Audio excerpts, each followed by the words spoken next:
এই রাফিজ শিয়ারা, শিয়াদের আবার অনেক শাখা গোষ্ঠী আছে, কিন্তু ইরানের মূলধারা শিয়াই হলো ইসনা আশারিয়া শিয়া, যারা 12 ইমামে বিশ্বাসী, যারা কাফের হওয়ার ব্যাপারে উম্মতের কোনো দ্বিমতই নাই। আরে যারা আল্লাহ নবীর সাহাবীদেরকে গালিগালাজ করলে পেটের ভাত হজমই হয় না, আপনি ইহুদিদেরকে জিজ্ঞাসা করেন, বলো তো নবী মুসার উম্মতের মধ্যে সর্বশ্রেষ্ঠ কারা? ওরা বলবে নবী মুসার সাহাবীরা। আপনি খ্রিস্টানদেরকে জিজ্ঞাসা করেন, বলো তো খ্রিস্টান উম্মতের মধ্যে সর্বশ্রেষ্ঠ কারা? ওরা বলবে ঈসা নবীর সাহাবীরা। আর এই শিয়া হলো সেই শিয়া, ওদেরকে জিজ্ঞাসা করেন, বলো তো এই উম্মতের মধ্যে সবচাইতে নিকৃষ্ট কারা? ওরা বলবে নবীর সাহাবীরা। নাউযুবিল্লাহ।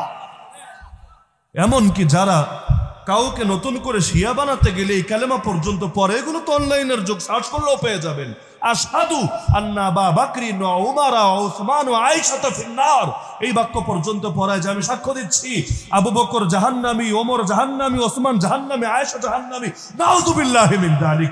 এমনকি যেই জালেম অগ্নি পূজক ওমর রাদিয়াল্লাহু আনহুকে নামাজের মধ্যে এসে শহীদ করেছে, ওর কবরে পর্যন্ত মাজার বানিয়ে ওরা নিয়মিত উৎসব করে প্রতি বছর। দেখলে মনে হবে হায় রে, কোনো পিসাবের মাজারে এসে মনে হয় ওরা কিছু আনন্দ উৎসব করছে, কিন্তু না। যে অগ্নিপূজক বিধর্মী ওমরকে শহীদ করেছে, তার কবরকে গিয়ে ওরা এভাবে সেখানে আনন্দের জায়গা বানিয়েছে।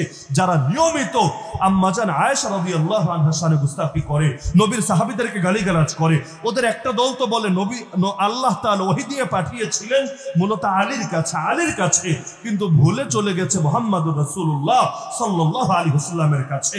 অতীতে ওদের একটা উগ্র দল এমনও ছিল যারা আলী রাদিয়াল্লাহু আনহুকে ইলাহ পর্যন্ত বলতো। ইলাহ মানে আল্লাহ, তিনি মাবুদ, তিনি খোদা, তিনি আল্লাহ।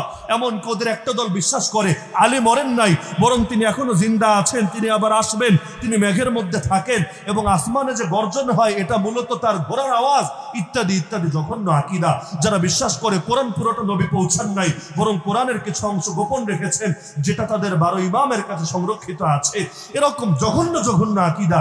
এমনকি যারা মুতাবিয়ে করে, যারা তাকিয়া করে, যারা ইসলামকে বরবাদ করার জন্য সব ষড়যন্ত্র করে রাখে, মুসলমান তাদেরকে দিল দিয়ে, মন দিয়ে, প্রাণ দিয়ে কিভাবে ভালোবাসতে পারে?